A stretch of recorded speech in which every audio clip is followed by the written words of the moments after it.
Hello guys, nshaka rero kubasubiza nizere ko mumeze neza. Uyu munsi rero tugiye gukora breakfast.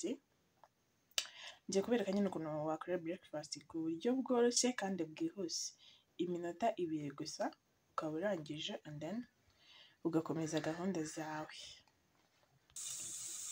Dore nshyizemo ibitunguru.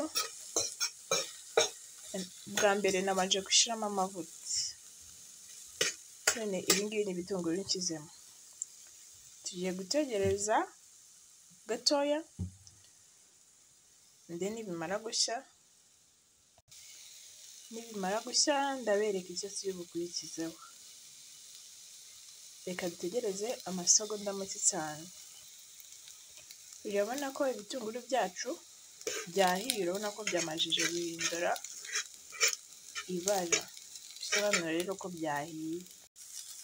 Iyo bimajije gushya rero dushyiramo bino bya puwaro kuko ntago bihira rimwe. Utunguru two tuhita dushya. Ntago nyine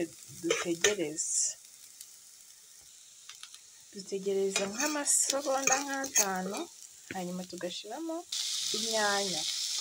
Inyanya nizo nyuma tuhita dushyiramo.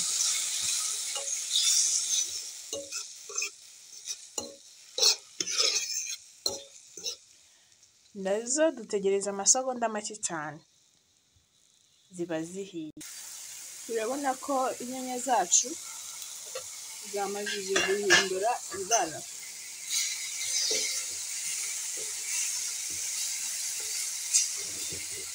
Ziri hafi gushya.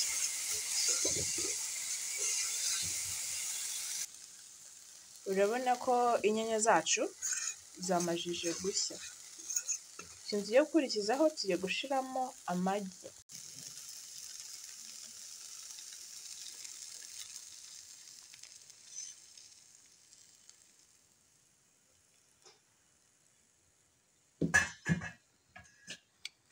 Tugiye gupfundikira dutegereze. Uri kubona ukuntu ko biri kugenda bishya.